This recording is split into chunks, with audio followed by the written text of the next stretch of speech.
have been up to, some of the student options.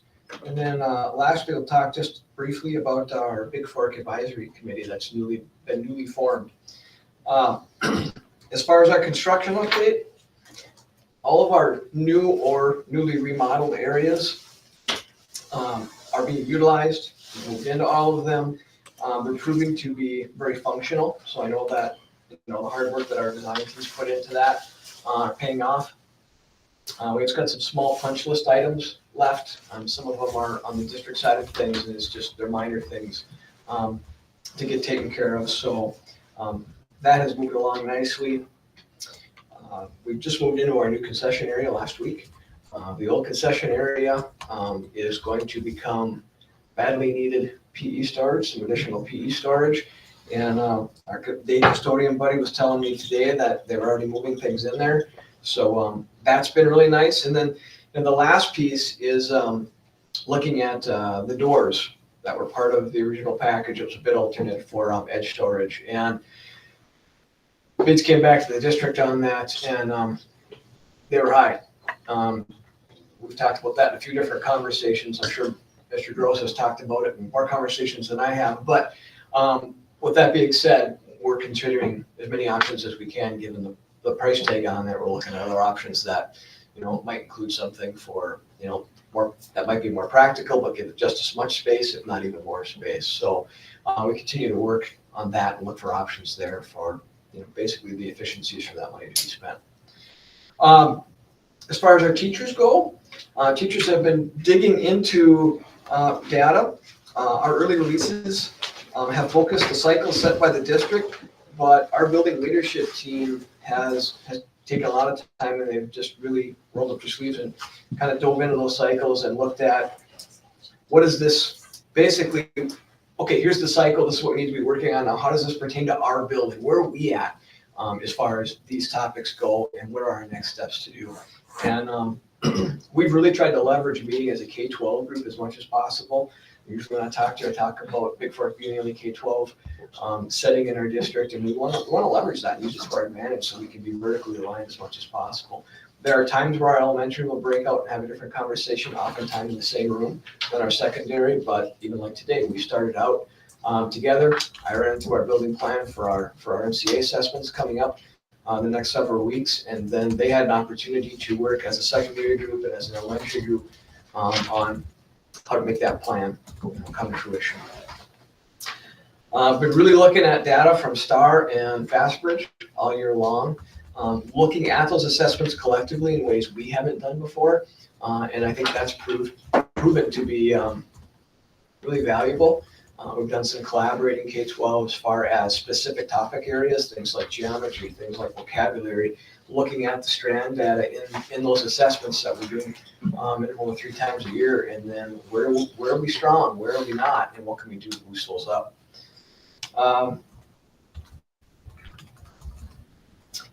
One of the drawbacks to digging into things is, and I know that Big Fork's not alone in this, but shortage of ESPs and guest teachers, ESP or parent subs and teacher subs has been it's been daunting, and the staff has been incredible about pitching in, and many of our staff aren't getting a prep, or they're using their prep to cover another class because we're short subs. And I just have to do a shout out to them. Just they're stepping up and being part of the team whenever possible. But it definitely, when we're having to kind of rob from Peter to pay Paul, it takes a toll. I know we're not the only building, but it's definitely one of the things that we're noticing more and more. We had a conversation on it today towards the end of early release. Our student options, we're a small system, so we don't get to offer as many electives, especially as we'd like, even in core areas, electives in science or electives in math, those kinds of things. I submitted a school options indicator report to you earlier this month, as did Grand Rapids High School, and I outlined some things in there as well. But we always are trying to be creative, especially in a time where we have, as a district, some pretty tough financial constraints. But we also look to create opportunities where we can. Right now, we're looking at how we can set up an advanced track for math in 7th and 8th grade, so that as our students get into the high school years, they're actually able to grab their high school credits a little bit more quickly, so that if they are choosing a career pathway that's going to involve more math, they've got opportunities to be able to take those classes. Now, some of them might not be able to be taken face-to-face here, but at least they've got those options to do things like pre-calc, calc, and other classes as well. But pre-calc and calc come to mind because right now we've got a pretty good handful of students taking pre-calc online from Grand Rapids High School. A number of those students next year will move into calc courses, and we'll have some others taking pre-calc. Currently, we have students taking Spanish 1 online from the Grand Rapids High School as well. And staff here have heard me talk about not always being on the receiving end of those online courses, but wanting to be able to offer courses back, whether it be to Grand Rapids High School to bring some of their class sizes down or something else. I think any way we can partner up, the better. So trying to be creative in those ways.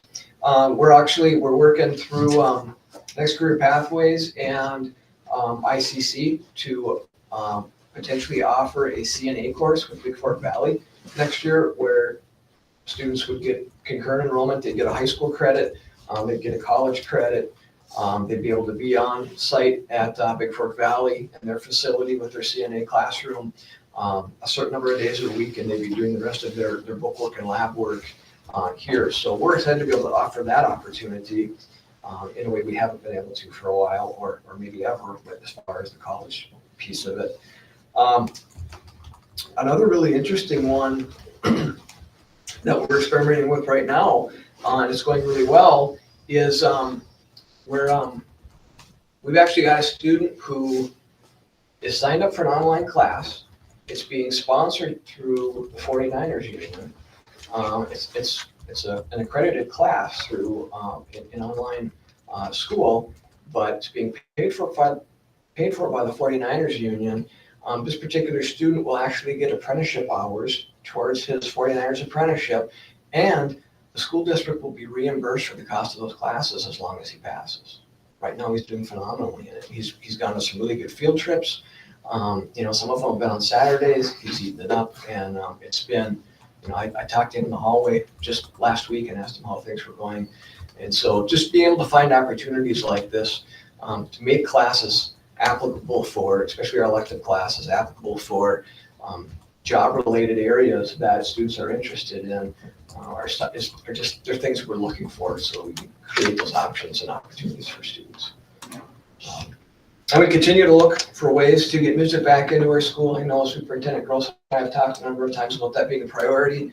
We've got a posting out there right now for it, and we're trying to explore options for that as well. So, any questions about any of those things, school options, or what our teachers are doing, or the construction, or really anything else, before I talk a little bit about our Big Fork Advisory Committee?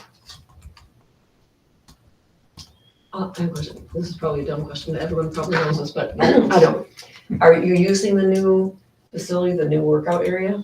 Yes, we are. And we had to jump through some hoops. It took some finagling, so it took longer than we thought, longer than we wanted it to. But kind of the last piece to come together down there were the card readers, the fob readers. So we are able to run that through, the public now. It's done through community ed. I can't tell you the numbers that have done it yet. I'd imagine as the roads get a little better than they were this week, we'll see a little more attendance there.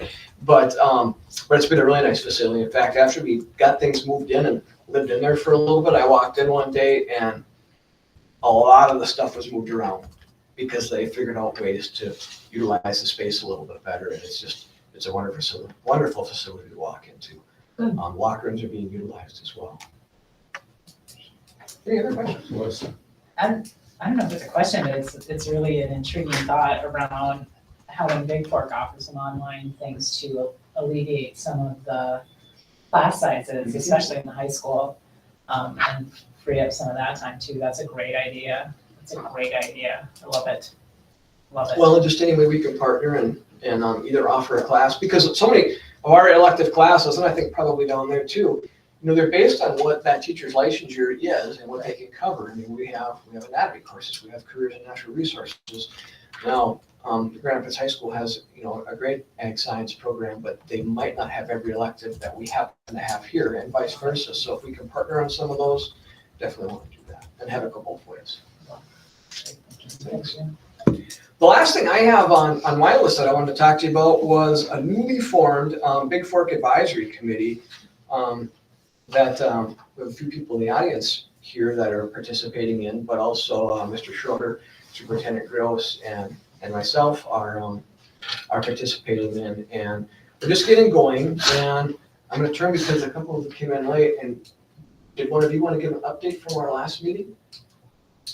Yeah, go for it. Sure, I wasn't necessarily prepared to do this, but Well, sure. I'm putting you on the spot. I got it. Today, Mark. No, I don't have it. Fine. I just got it. She's so shy. No, it's all good. I mean, we had a really good meeting that last meeting, I thought, and a lot of things that Ken already covered, we certainly talked about. We talked about, the difficulty we had last fall getting our tech up and running. And if we're going to work harder on this, we need to do better. And we probably need to really take a good look at the tech going both ways. I know years ago, we taught health occupations from Big Fork. We did that for a number of different years, and we kind of had things up and running. But this fall, when we tried to do Spanish, the reverse coming from Rapids here, it was a dismal failure for weeks and weeks, to the point where kids didn't wind up passing Spanish 1, so they couldn't do Spanish 2. So I think we really need to do that. And like Melissa says, that it goes both ways. We've got a lot to offer here because we got such incredible teaching staff, even though our electives are thin. And I think it would be really an exciting thing. We again are really disappointed about our language. We gotta make sure that's rock solid before the fall. If it's not going to be in person, then we gotta make sure it really works. And maybe it works with a teacher driving, 1 day a week or something, to do some in-person stuff, some sort of a hybrid thing. I don't know. Music again, has been bumped to a 0.8, which makes it a little more attractive, not as attractive as a real job. But we're hopeful that'll bring something. If it doesn't, we're gonna have to really think about this and sharpen our pencils.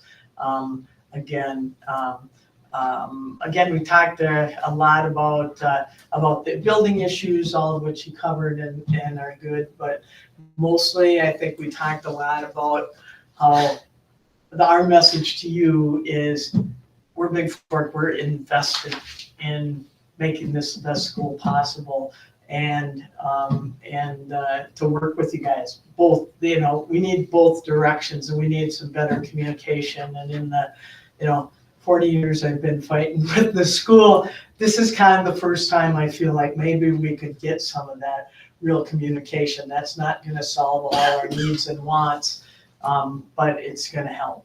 And I'm really excited about the whole project moving forward. Anything I missed? I think I think you nailed it, Heidi. all right. Sounds good. Heidi, could you just talk a little bit about membership on the committee? Yeah. Who's on the So committee? yeah, so what we've kind of, it's open, fairly open. If people would like to be, we've got a good bunch of teachers. I think there's 3 teachers involved. There's 2 parents, and I'm the community person. I'm not a parent anymore. But we're kind of working through that decision making on the membership. That's the current cadre of membership, and the meetings are open if people want to come from the community. Anybody has an issue, absolutely, or parents. And I think if there was somebody else from the community that was very active and wanted to be involved, or another parent that wanted to attend full time, there's plenty of room there. And we really appreciated both Matt and Mark coming up to a meeting. That was incredibly useful and helpful. Thanks, Heidi. You bet. Do you want to say the name? That's all we have on the agenda for the workshop, so we'll adjourn now and come back in session. Ken? Just one note, as we were talking about the advisory committee meetings, those are the third Tuesday of the month at 3:30 here. Right here. Yep. Thanks, Ken. Thank you. So we're gonna adjourn the workshop. We'll come back in session at 6:30 for the board meeting.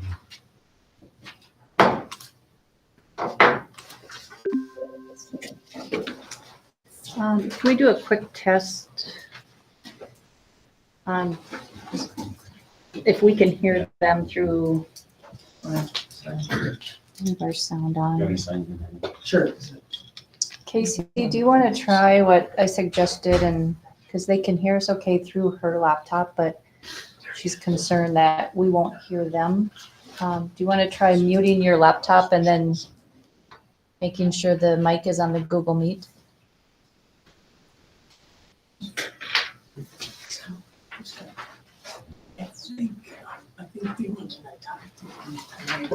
We're like a group of electricians or home. Okay, testing, Julie?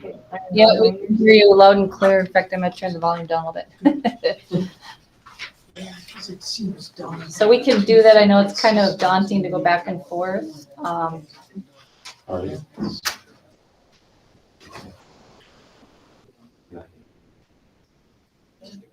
Can you hear us now again from your laptop? Okay. We'll have to go that route then, if that's okay, if that works. Thank you.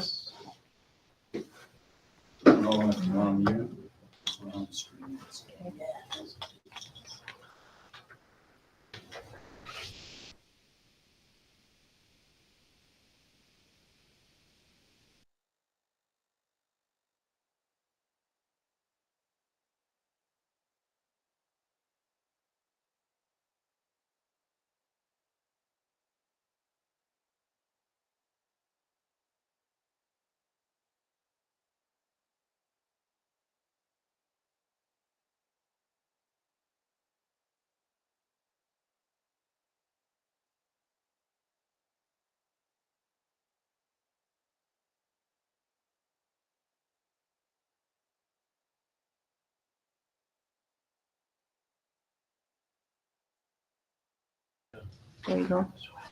Owen, can you hear us? Hello? I noticed you need to leave by 7. Would you want to do your board report early? Okay. Can you hear them okay? We could. I think I heard a yes.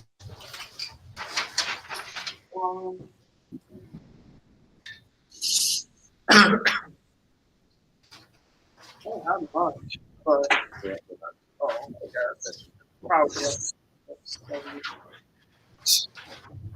you want him to do it now, Mark, or just earlier on the agenda? Let's do it right at the start of the board meeting, right after we do the pledge. Okay. Is the sound okay on the laptop that we could use it for just the board approvals as we go through, Julie? Laptop sounds pretty good. Okay. Let us know if it gets worse, and we'll use the computer. Okay. I'm going to mute it again just for a few minutes.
Right. I'm going to call the board meeting to order. Please stand for the pledge. Pledge allegiance to the flag To the flag, United States of America, to the republic for which it stands, one nation, under God, indivisible, with liberty and justice for all.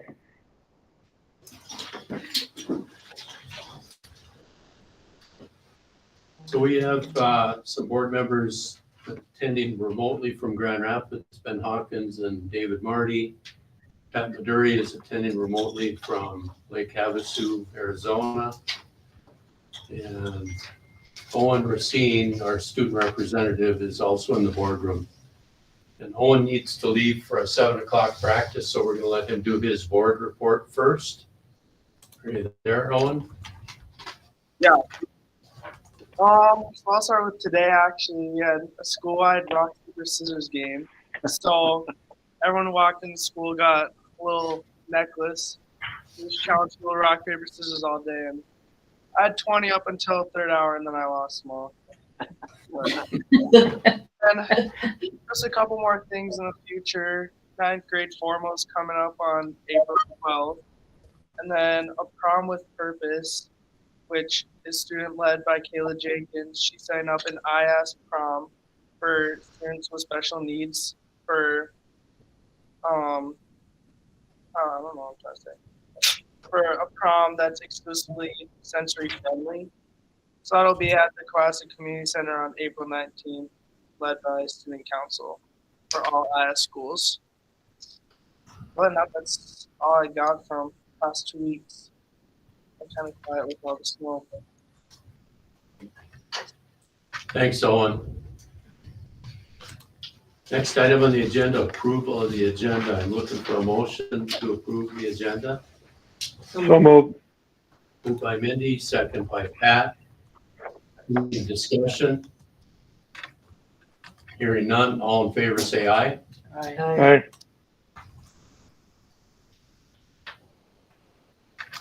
The agenda is approved. Next item on the agenda is to approve a field trip request from GRHS International Club.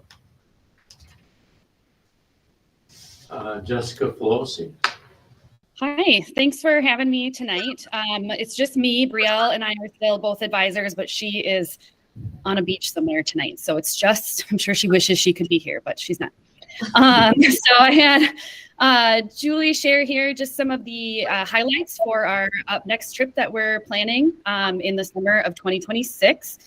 We do like to give families about a 2-year head start in planning. It helps with kind of just anticipating what to expect. Also, it helps with kind of the cost and the payments over time. We also get a better deal the earlier we plan. So we were kind of taking all of those things into consideration as we're looking at our next place to travel. So this is going to be through International Club with Brielle and I. We're looking tentatively in July, early July or post 4th of July. Normally we like to go in June, but we were thinking with the weather in Ireland and Scotland, and we also sometimes have conflicts with students like with baseball or with Rife dance or those types of things that we thought we might try a July trip this time to try to tap into some other kids that might not normally get to go if we're scheduling trips only in June.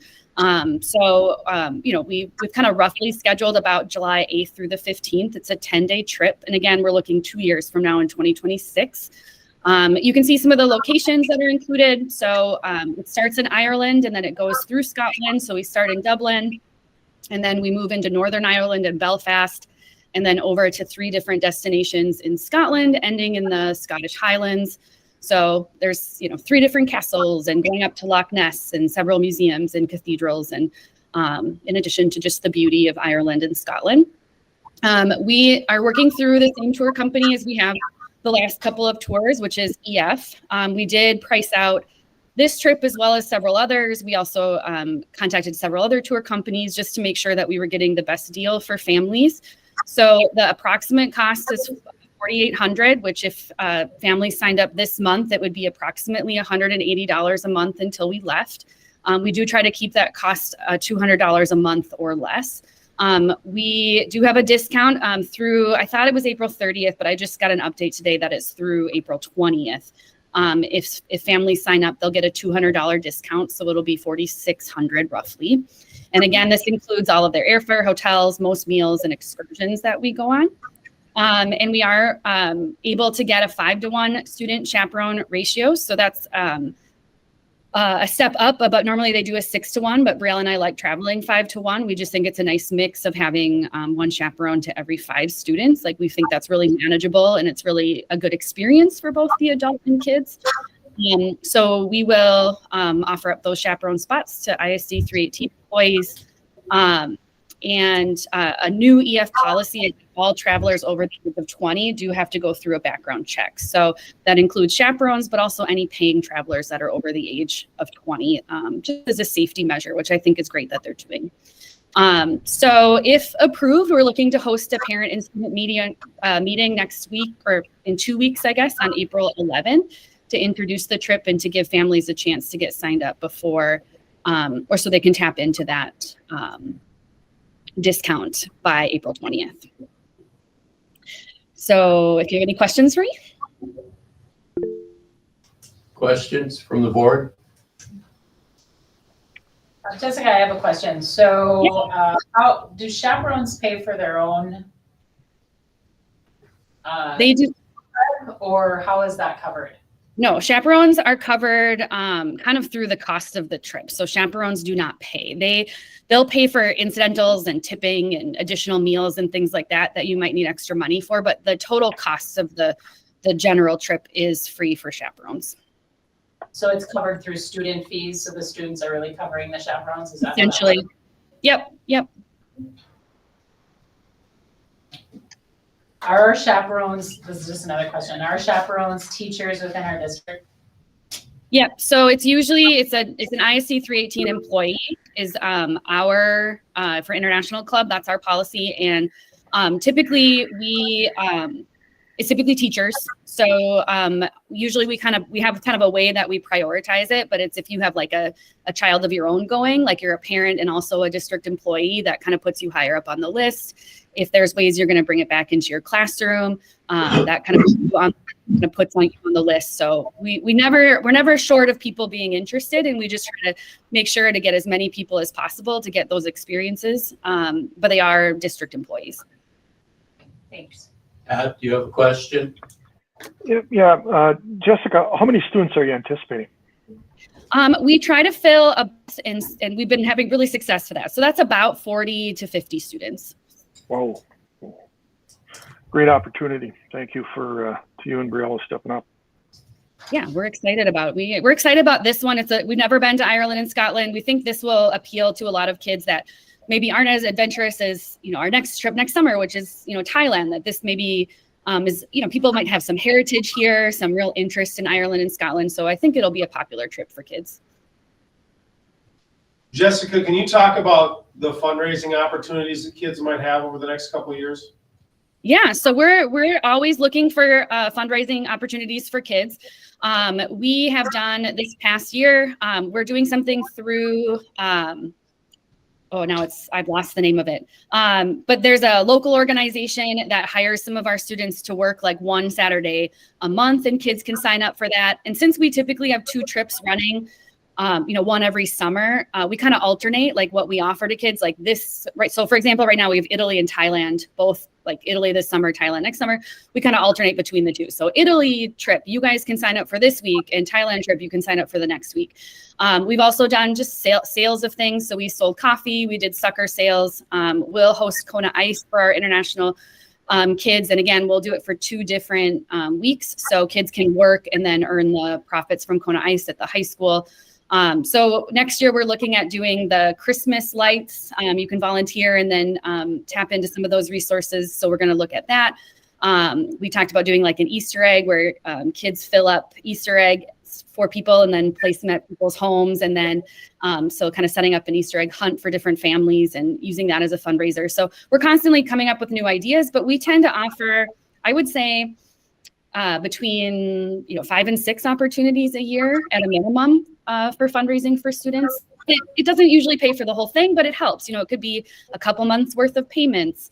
Some kids have generated quite a few $100s through the fundraisers, so it helps tap into that. Before I forget, I did want to mention too that I know that you're aware, thanks to the help of Grand Rapids Community Foundation, that we have set up the Eric Northard Memorial Scholarship for Travel. So that's currently in the works and people are donating to that. And so we're going to have an application process that Eric's wife will and family will be involved in choosing to help provide a travel scholarship for students. So hopefully we'll get that running soon as well. Just another opportunity for kids. Mr. Chair, one more question. Go ahead, Is there any opportunity for Big Fork students to participate? You know, I was thinking about that today. I don't know. I don't know the answer necessarily, but I wouldn't be opposed to that. I mean, I think that's something we should talk about. I mean, I think as District 318 students, that would be a welcome. So I guess it hasn't come up before, but I was thinking about that as I was logging in today, that would be a great opportunity for Big Fork students as well. I know they're doing their own trip. Yep. I believe they're having a trip relatively soon too, but if students were like, I really love this idea and I want to join in, I don't see why we couldn't do that. Thank you. At this point, we're looking for a motion to approve the field trip request from the GRHS International Club. So moved. So moved. Cindy, second by Pat. Discussion? Hearing none, all in favor say aye. Aye. Aye. Opposed? Field trip request is approved. Have a Thank good you all. I trip. appreciate it. Thank you. Next item on the agenda, transition update for the 23-24 school calendar. Superintendent Gross. Thank you. I just wanted to update the board a little bit on the transition that we're looking at for the fall for the elementary schools in Grand Rapids, East and West. West moving to a K2 grade level building and East to a grades 3 through 5 building. I sent a letter out to parents following the board meeting on March 11th. And also included in that letter information notifying parents of the upcoming change in the fall, letting them know about a website that we've launched and some other communication options. Again, that's the result of us needing to be really as smart as we can in rolling out the budget reductions we needed to make and keep class sizes manageable for our families and our kiddos and our staff. That's really the driver behind the change. And so the website's out there. The link is at the top of our quick links on the main ISD 318 webpage. So if you're there, you can see a link to that webpage. It's pretty simple. It lists some frequently asked questions, and it also has a copy of the letter that I sent out, a copy of the video that I created to explain how this helps with class size management, and there'll be more information that goes there as it's developed. One of the we've got a committee meeting next Tuesday. That's our transition team. It's an ad hoc team. It's made up of parents and district staff, some parent representatives, meeting next Tuesday, and we'll be talking through concerns, logistics, things we want to make sure not miss. And then Wednesday, the next day, is when I have the first Facebook Live where I'll be answering questions about that. One of the things that's been discussed quite a bit is the move, and moving during the summer is complex. It also adds to the cost of the move. We've had a number of discussions about moving the last day of school up for our elementary students that are affected by the move to the Friday before Memorial Day. It's kind of a natural break for those students. It would provide time the following week for teachers to pack, for us to actually move, I hope, during the middle of the week, and for teachers to be in their new rooms at the end of that week and get some unpacking at least started. Again, teachers during that time also will need to do their normal end of the year type wrap up. And so that would enable us to save some money by having some of that packing happen that last week of school. I don't anticipate that we would do this change for buildings that aren't affected by the move. And I think going into this when you look at it, it looks like a few grades moving from place to place, but at the end of the day, we have a number of teachers, most teachers are moving, whether it's to another building or to a different part of the building they're in. So, if you're a first grade teacher at West, even though you're staying in that building, you're moving to a different hallway. So all but 6 or 7 teachers in each of those buildings is moving.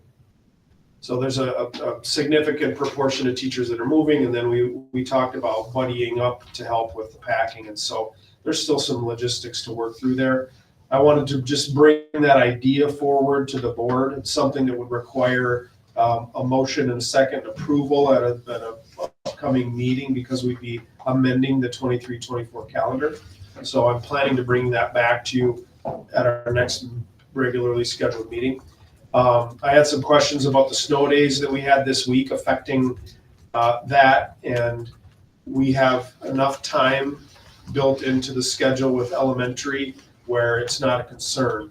At the high school and middle school levels even, we couldn't afford to take those days off because we wouldn't have enough instructional hours in the year, but with elementary we would. So that's kind of where we're at with transition. Again, I'll be bringing a little bit more formalized proposal to you at an upcoming meeting about the 23-24 calendar for the buildings that are affected. And we'll be talking about that next Tuesday at that transition team to get some more feedback and thoughts on that idea. Thank you, Mr. Chair. Matt, you mentioned community and parents. How many parents/community members do we have on the transition team? As we talked before, I think it's important that we make sure that there is representation from the community as well as the families, parents, a part of that. I think they can help us communicating that to the community as well. We have a representative from the East Rapids Parent-Teacher Committee and a representative from the West Rapids Parent-Teacher Committee. Do we have any general community members, maybe non-parents? I know Melissa commented about maybe Grand Itasca, some of the business community that potentially has kids in the district, where their employees have kids in the district. Any thoughts there?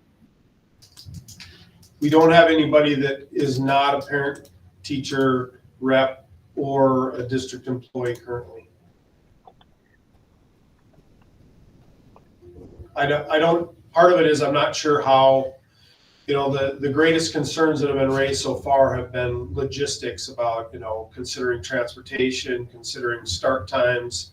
I'm not sure where some of those kind of items would fit in from the type of people you're mentioning.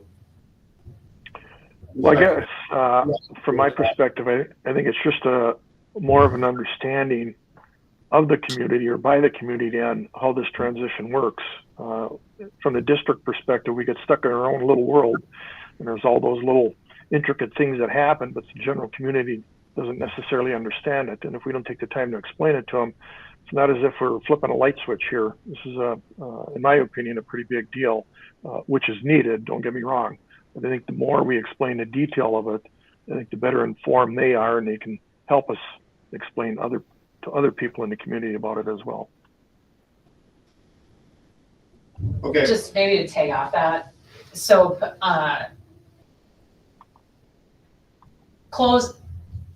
not having kids in school early, like closing early or letting kids go early, could impact some people's work schedules. Sure. Because they may not have care lined up until a certain day. And so the more you can get employers on board, the more likely it is that they could also plan for some of this flexibility. Sure. That would be, because childcare is such a huge issue right now. We know it within the schools, but in the business community. And so just getting ahead of that. And some of our bigger employers might be the ones, like I said, there's a hospital, I think L&M is in the room, and so I think there's some folks that would be good, just to kind of create a link in that space between childcare and workers and schools. Okay, that's helpful. That's all I have on that item, Mr. Chair. Thank you. Next item on the agenda is to approve the minutes of the March 11th regular school board meeting. Do I have a motion? So moved. Moved by Melissa, second by Pat. Discussion? Pat?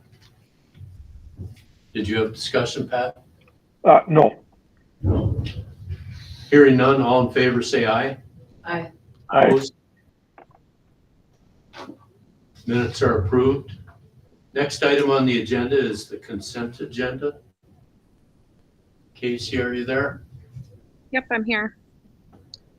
Tonight we have Noelle Albers, Business Manager, Administrative Assistant Replacement Hire. Angela Berggren, ESP Resignation.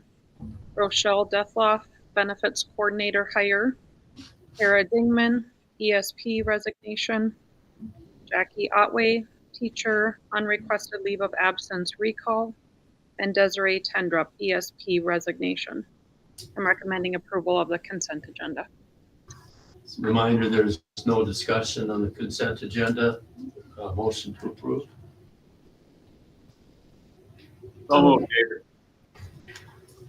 Moved by David, second by Mindy. All in favor say aye. Aye. Aye. Opposed? Consent agenda is approved. Next item on the agenda is to approve permission to post 3 1.0 FTE special education teacher positions. Mr. Chair, members of the board, Anna, I know, has done a number of reports over the years, kind of detailing special ed numbers and monitoring those. Her and I have been discussing positions and caseloads for some time, and as you can see, what's being proposed is to post 3 positions. That's the result of analyzation of caseloads, looking at trends, work she's done examining staffing patterns and absences, and we think that and believe that adding these positions for the 24-25 school year will help with the programming that we're able to offer, as well as bring those caseloads down. One of the things we know after looking at that data, and she tracks it carefully, you've seen it, is that caseloads don't go down over the course of a year, they go up. And we're projected to be starting in the fall with caseloads that were higher than we're comfortable with. As you know, the majority of the salary is reimbursed on special education positions. And this is all predicated on us being able to fill the positions. Special education teacher positions, as you know, have been difficult to fill. But if we were able to fill these positions, not only would we have that reimbursement in place, but there'd be some restructuring that we would do with staffing and other support areas to accommodate the costs. So to keep that overall net effect as small as possible. We do think we'll have some open positions in the fall. It's been pretty typical for us, especially in those student support type areas. But we think this is the best way to move forward here. The positions would be cross-categorical type positions, so the individuals would be able to work across SLD and EBD categories, and that gives flexibility with case management too. So looking for permission to post. Looking for a motion to approve. So moved. Moved by Mindy, second. Second. Melissa, discussion? So are we anticipating a reduction of 4 ESPs out of the special education area? If there are people to hire, right? If we were able to fill these positions, that's what we would do, yeah. But would those 4 ESPs be able to be absorbed in other areas of 318, whether that's Big Fork, because we heard that earlier? I mean, Yeah. is that possible? We currently have open positions, and so we're not anticipating that. We would anticipate that we would have positions for everyone in the fall that wanted them. Okay, thank you. Any other discussion? Hearing none, all in favor say aye. Aye. Aye. Opposed? Permission to post 3 1.0 FTE special ed teachers. Next item on the agenda, approve the ISD 318 properties recommended for sale. Superintendent Gross. One of the things that we've been working on, and it's been part of our strategic plan, is to reduce the facilities and properties that we own. There's been attempts at some of this in the past, unsuccessfully. In your packet, you can see 4 properties that continue to remain on our list, on the county plat list, I guess you could say.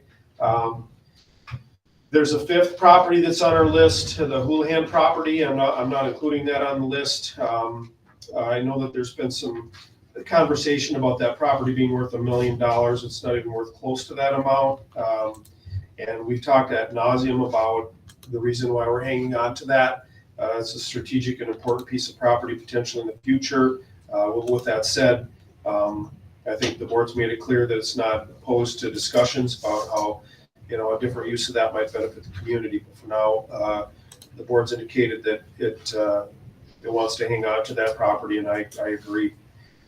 These 4 properties represent the rest of the properties that don't have schools on them, or don't have schools near them, or that aren't used for school purposes, like our school forest land that's heavily utilized. So these 4 properties represent everything else, with the exception, of course, of the admin building, which is listed for sale. The first property is a 1-acre parcel in Carpenter Township, not all that far from here, actually. An acre up there, and Feely Township is near Warba. That's really the biggest piece of property that's available. It's landlocked. And then Good Hope Township is a small parcel up near S Lake, 0.3 acres. That 4th property is currently listed as a property that ISD 318 owns. But after going through previous district records, it was determined that this property is actually not owned by the school. The research indicates that the county attempted to convey it to the school district as a tax forfeited parcel, but it actually wasn't tax forfeited. It was an uncompleted contract for deed. And so it defaults, or has defaulted back to school trust lands. So it isn't owned by the school. It looks like it is on the county site. We're in the process of working with the county to get that cleared up, but it's not ours to sell. So my recommendation is that we attempt to sell the 3 properties listed at the top. I would recommend that we contact the neighborhood, or the neighbors adjacent to those properties, and offer those properties up at market value or best offer, and also put a publication in the newspaper listing these properties and kind of for the same market value or best offer. Any questions about that?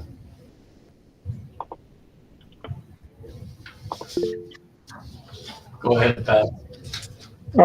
Matt, that Highway 2 East, it's actually in the city of Coleraine. Are we listed as the owners? Yes. The county records? Yes. Any idea what we need to do to get our name off of that so people aren't under the impression that we actually own this property? Yeah, I don't know what technically has to happen there for sure, but we're in the process of contacting the county to bring this to their attention. I'm not, we went back and looked at the records that the district has, and some correspondence between some attorneys in the school district in the past relative to that property. I'm not sure where that went after that. I think it was maybe 6 years ago was the last time it was looked into. So we'll follow up on that, and I'll give you an update at a later meeting about how we're doing with that. Sooner we can get that off of there is the better, I think. I agree. Thank you. Looking for a motion to approve. So moved. Moved by Pat, second. Second by Mindy. Any more discussion? Hearing none, all in favor say aye. Aye. Opposed? Motion's approved. Next items on the agenda are some first readings of policy. Superintendent Gross, you want to do them all at once? Yeah, I'll do a run through. These are first readings, so no action on items F through I. The first couple have to do with student discipline, specifically how we handle complaints. There's a new complaint procedure form in there that's updated. The policy review committee took a look at this. We added a much more clear process for parents to follow. And so you can see in there the updates relative to that. In 606, textbooks, instruction materials, and library materials, we incorporated library materials into the policy and made some changes to the selection process and updated some language. Some of that, again, is a function of the legislative session in 2023. Similar to item I there, credit for learning, there was some language added in the last legislative session about credit for learning, specifically in the healthcare field. And we have, as was mentioned earlier, some longstanding relationships in our local communities, both in Big Fork and in the Grand Rapids area with healthcare, and whether that's CNA or healthcare occupations courses, we're in pretty good shape there because of those relationships, but and the IASC pathways that we've created. But this reflects the change in the law and updates some definitions and language around concurrent enrollment as well. So I'd encourage you to look at review those. The policy review committee has looked at each of these for multiple meetings, I'd say, and you'll see this at our next meeting for approval. But if you have any questions or concerns, please let me know between now and the next meeting so we can make those adjustments if necessary. So we don't need a motion? No action tonight. No action.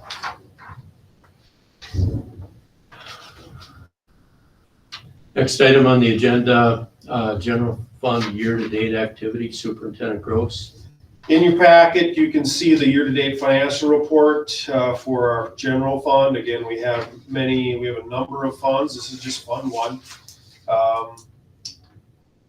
On February 29th, we were 67% of the way through the fiscal year, but as you know, our spending doesn't come in perfectly regular intervals. Our revenue doesn't come in perfectly regular intervals. And so you can see some discrepancies that are some areas that are not at that 67%. In fact, most don't land exactly on that because of that spending and revenue irregularity that we have in school districts. We do have some larger purchases coming up related to long-term facilities maintenance that you'll be seeing soon. We have elevators that that need to be updated due to ADA non-compliance, and so we're working through those. So you'll see those in upcoming months. And a number of our revenues that we get for the district, like I said, come in at the last part of the year too. In sum, I think if you look at the last page, the budget reductions we've made, as well as the factors playing into an improved outlook that I shared earlier, the unemployment fund carrying over for another year, the way that free reduced or the compensatory aid worked out, a number of those items helped with an improved outlook. That's reflected in the update as well. And we will end the year at or better than we expected. We will build our fund balance again, which was the goal, and we'll have better than a balanced budget again for the second straight year. So again, that's due to good planning by the board, good work by our business office, and we're on track. Thank you. Next item on the agenda is a series of community ed contracts. Superintendent Gross. Thank you, Mr. Chair. For many years, ISD 318 has collaborated with neighboring school districts in community education, specifically the districts in Itasca County. What that looks like is we sell our community director and support services to those school districts. And so Melanie DeBay and Holly worked to work collaboratively with programmers that work in those individual school districts. So Nashwauk-Keewat has a local person, Greenway has a local person, Deer River has a local person, we obviously do. And so they work with those individual programmers to identify things that work well and meet the needs of those individual communities, but also we pool things together. So we publish one community education booklet that's very robust because we're combining the efforts of a lot of area districts, and I hear stories of people, traveling district to district and going to other districts to pick up classes that aren't offered somewhere else. So it's been a very, very successful collaboration. I'd say it's one of the most successful ones. They're probably not talked about a lot, or people maybe not aware of, but it definitely provides an opportunity for us to offer better courses and classes for community in Big Fork, in Rapids and Cohasset, and across our area, but in the other districts. So the only change to the contract at all is to reflect changes to the staffing costs for 318 that we then bill out. I'd recommend approval of them. So I'm looking for a motion to approve the community ed contract with the Greenway schools. So Moved by Melissa, second. Second by David. Any discussion? All in favor, say aye. Aye. Opposed?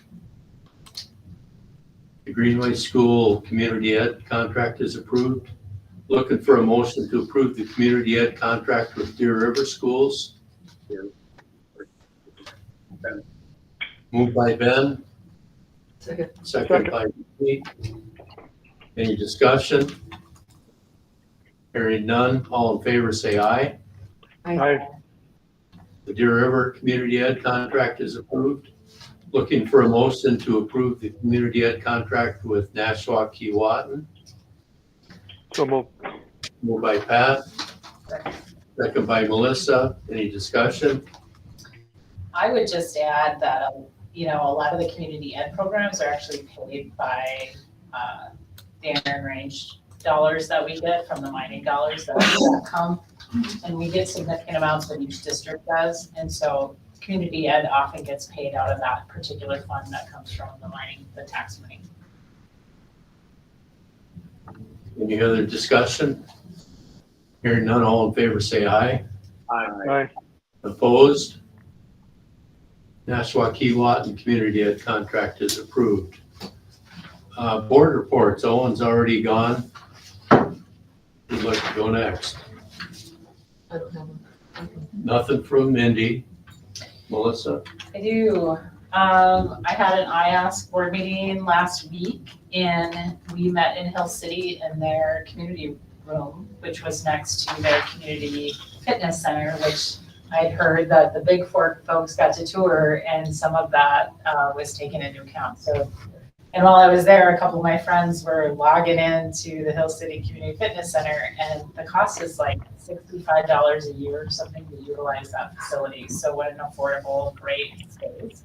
And there was a lot of people from littles to elders, and so it was fun to see. So all I could think was, I couldn't wait to come up here to see it, because I gotta check it out. So that was really fun to see the school and what they have to offer. We talked about the CNA licensure finally coming through with IASK, and Scott Paltrow's been working on that since he took over that role. And so partnerships with hospitals in Mid-North are helping make that happen, so our young kids can get a CNA license and make good money in the summer. Let's see, Invest Early, they had focus groups for the last couple weeks. There were 4 of them, and not super high attendance to them. And there were a lot of invites that went out, but they're learning a lot. Like, what does it mean? When people say there's issues with childcare, what does that really mean? And for different places, that's different things. Like, for some places it's lack of, for some places it's cost, for some places it's both. And for others, they don't offer educational pieces for kids. And so the expert that was there, who was doing all the focus groups, is in the middle of kind of getting all of that information together. And he'll come up with a plan as we transition out of a Blandon grant and into a more sustainable model. This is important, and it's a good way to do business. So investorly, stay tuned for more information. And then Owen talked about Prom with a Purpose, but I just wanted to say that all the students who were identified as possible attendees of that prom, their parents have been notified. They have dresses and suits and stuff ready for them. There's hair and makeup. I mean, the kids are doing such a wonderful job to make them all feel included, and photographers, and there'll be different rooms. So if somebody is a little bit overwhelmed, there's some sensory rooms and stuff available. The kids are doing great in planning. So stay tuned for more of that. But if anybody's interested, certainly reach out. I'm sure they could use as much help as they can as they get ready for that prom. So that was kind of the big, what we talked about in IASK. Thank you. Pat? Sure, thank you, Mr. Chair. I attended the MSBA budget session, our session, where they talked about budget and recommendations on how to proceed forward in creating your budget, and we're doing everything that they're recommending that we should be doing. So I was happy to hear that aspect of it. Pretty well attended. I think there was 60-some people on it, from superintendents to school board members and staff and that. And I remotely been attending the MSBA legislative updates on Friday morning and MREA on Tuesday morning. And there's a number of bills that are flying around down there. Just a couple of that I want to talk about. Talks about school board vacancy. I don't think it was 6 or 7 years ago where they talked about special election, et cetera, et cetera. Well, they're going to probably go back and repeal that in a sense and go back to the way it was prior to that 6 or 7 years ago. And I believe it came out of Stillwater when the change made. So hopefully that'll get passed and make it easier on school boards to fill those slots without having special election and spending those extra dollars for the special election. And then there's a couple other bills floating around about our public meetings, as well as public comment at our public meetings, and having to broadcast that. Don't have opportunities where they broadcast their meetings to the public, let alone public comment. So something else to watch about, and it's tied in with an open meeting law. Some bills there. And then I shared with the board through email about one of the MSBA's coffee and conversation. Discussion came out about budgets and who's in budget cuts. And 3 of the school districts that were, including Grand Rapids, there was 4 of us, Prior Lake, Savage, Sauk Rapids, and Red Wing, as well as Grand Rapids. We attended that meeting, and we're all in cuts. And those cuts range anywhere from 1.6, we were on the low end, all the way up to 5 million. MSBA is going to be sending a request out to business managers / superintendents looking for information across the 300 and some school districts in the state to see who's in the cutting mode for this 24-25 school year. As we know, there's been a lot of talk about record funding that came out of the legislature last year, but that funding really didn't land in the bucket where we all needed to land, primarily into our general fund aspect of it. So they'll push that out once they have that information to the school districts, so we'll get a better picture across the state of Minnesota of the school districts that are in the cutting mode. This past yesterday actually, was on the MREA legislative update at 7 o'clock in the morning. And if you recall, the seasonal elect property, Representative Lisselgard on the east end of the range, and then Grant Housechild, who represents part of our district, is carrying it in the Senate. There was a hearing yesterday afternoon where it first got heard. Representative Lisselgard introduced the bill. There was a number of testifiers. Masaba East Superintendent testified. John Ward, current school board member out of Brainerd, a former legislator, testified. And then our own Carol Kopp from 318 here, our union president, testified. And I just want to give Carol a pat on the back and kudos. She did an excellent job representing the school districts, not just 318, but the school district across the state of Minnesota in regards to her comments. And I will say, and I'm sure Carol will talk about it as well, the committee was very appreciative of the testifiers, and it's going to be moving on to the tax committee Not sure whether or not it'll pass this year, but it feels like there's a lot of support for it. And any luck, keeping our fingers crossed, it will pass, and that'll make a big difference for us. And I just want to share some statistical information that was shared at this committee. They have looked at the last 6 years with 2023 just to be on estimates. And the first number I'm going to give you, going back in 2018, referendum levy where there was operating referendums was 625 million and some change. The referendum aid entitlement that came from the state of Minnesota was 149 million and some change.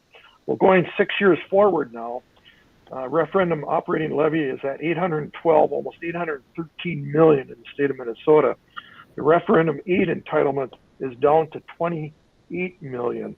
So the state portion of that referendum aid is decreased over the last 6 years dramatically. And that was an eye opener for some of the committee members. And the other comment I would just say, and Carol might touch on this as well, is that even some of the committee members talked about historical funding that came out of last year's session, but it really didn't land where it needed to land going forward. And the comment is we still need to do more work on that, i.e. inflation, et cetera, with that. So again, thank you, Carol, for taking the time and testifying, representing 318 on that piece of that. So more to stay tuned and watch what comes down the pipe. Thank you, Mr. Chair. Ben Hawkins, Nothing. David Marty.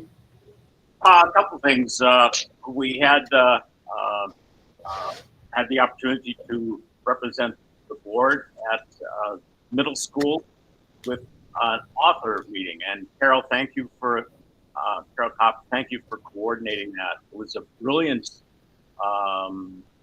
message to our students from a Minnesota author who was able to talk about her process, and students had an opportunity to ask questions, engage. I was impressed with the quality and intelligence of the questions that the students posted in doing this. It was great. I had an opportunity to go to MSBA Day at the Capitol to hear from legislators on the issues, and Pat referred to a lot of those. There's just a lot happening at the legislature right now.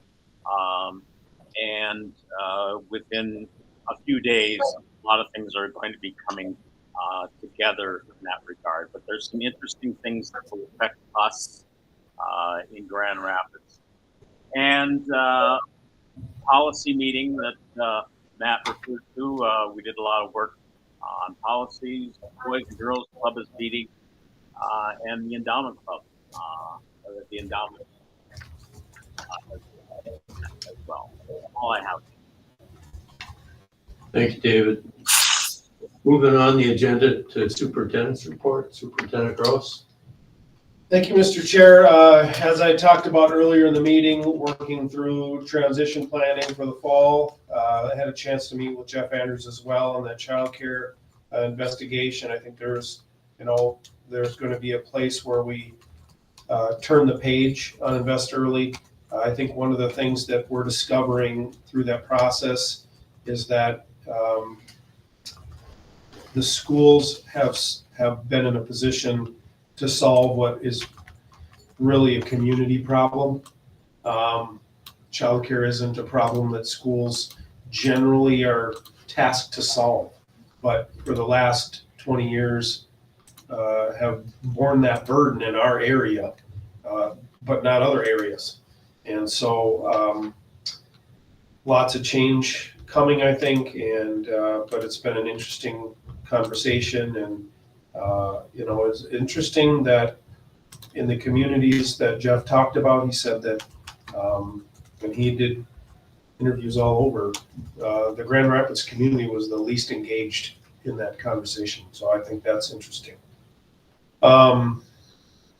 Spending time wrapping up this year and ensuring that goes well. Our administrative staff just met today to go through what our strategy team has put together, and You know, Anna's done a great job of kind of organizing that work, about what our early outs look like for the rest of the year. And then I know our team, Ryan and Jill and Jen and Anna, met earlier this week to plan for next year too. Again, I think it's a good sign when we've moved from planning things a week and a month and a couple months in advance to now we're planned out through next year. So I'm excited about that and proud of that work. Pat mentioned House File 4986. That's that seasonal rec bill. If you want to jot that number down and pay attention to it or poke a note to people, 4986 is the House number. That would cover about 30% of the cost of a referendum for our community members, so that would be significant. I had a chance to attend the superintendent's conference and also lobby day for both Rams and the superintendent, regional superintendents. I got in to see about 10 or 12 legislators that day. It was busy. Spent time talking about 318 specific issues, but also things that are affecting school districts everywhere, including long-term fixes for unemployment for 9-month employees, a long-term fix for compensatory aid, policy or funding fix for our mascot problem, those kinds of things. Also had a chance to have a couple discussions, one in a kind of a workshop session, one with an individual that does a lot of work around referendums and around some of the challenges that really showed up for us this fall, and begun narrowing those down, and want to spend some time talking to you in the future about those, because I think there are some 4 or 5 real discrete things that when it comes time to do this again, we're going to want to revisit. Timing obviously was a challenge. Our ballot structure was a challenge, both in the cost and the complexity of it. I think community engagement was a challenge. But I want to share some more of that in depth with you in the future. Appreciate Carol, again, like Pat mentioned, doing that testifying. She did an awesome job. And I think anytime we have our voice being heard in 318, but also especially when it's representative of rural school districts, I think it's just great. So again, I second that appreciation and recognition for Carol. That's all I have, Mr. Chair. Thank you. Mr. Chair, Matt, just a question maybe for our future workshop board meeting. If you could give us an update on where we're at in regards to Google Meet classes. Ken touched on it, some things that are happening between Big Fork and Grand Rapids. If we could maybe get an update on where we're at, what we're currently doing today, and what we might be doing coming into the 24-25 school season. So board has a little perspective on what we have going. Will do. Thank you. Reminder, upcoming school board committee and meeting dates are posted on each agenda. School board meeting agendas can be found on the district website and on the designated posting site at the ISD 318 Ed Services Center. Is there other business to come before the board? Julie, we have one person for public input. We do, and then we should check in the boardroom too. I'm not sure about if anyone has signed up there. Okay. Carol Kopp? Yes, hi, good evening. So I just have a couple of things. I would just like to thank Mr. Marty for coming out to our author visit. Courtesy of the endowment grant, we were able to bring Erin Soderberg Downing, who's originally from Duluth. She had no connections to the Grand Rapids Soderbergs or Downings. But she came and she did a presentation for the 6th grade, the 7th grade, the 8th grade, and then she did a writer's workshop. And she gave a writer's workshop for 75 middle school students, which was awesome to see. And what Mr. Marty didn't touch on, because maybe he didn't realize this, but we also brought down the Big Fork 6th grade and 7th grade too. So I know we're in Big Fork right now. So Big Fork parents and community members and Ken, it was really nice having them down here. The Big Fork students' eyes got really open when there were 300 kids in the gym just from one grade level. But hearing a lot of positive things about that and hope to continue to do more. So again, thanks to the endowment for that. Great things are happening in the district. I want to echo that from Mr. Gross. Lots of great things are happening despite what's going on around it. And then finally, yes, I'd like to talk about the testimony, which was yesterday. I did not find out until Friday morning that I would need to testify yesterday. And of course, weather played a part in that. So I did not go down. I testified from right here yesterday. But what I want the board to know and what I want the community members to know is that conversation about seasonal rec for me began the night of the election. So the night that we lost on November 8th, 2023, I sat up very, very upset about, what we could have done differently. And Education Minnesota's president and one of their lobbyists was messaging me that night. So that conversation about seasonal rec began the night of November 8th for me from my lens. So I've been kind of carrying this in one way or another since then. So I was really proud to be able to testify. And to the point where it shouldn't matter what your zip code is for what kind of education you get. And so our students up here deserve the same education as students in Bloomington and in Wayzata and Plymouth and so on and so on and so forth. So I will be continuing, hopefully, as this bill proceeds. I'm happy to continue to testify for it. The chair of the Education Finance Committee liked my testimony, gave a thumbs up to our lobbyist, so that's good. So anyway, I just want to thank you for leading during difficult times, and I'm doing everything I can from my side, and we need community members also to get involved in this. So thank you. Thank you, Carol. Julie, is anybody else signed up? We don't have Not any. that I'm aware of. Did you say not at the boardroom, Casey? That's correct. Okay. Meeting's adjourned.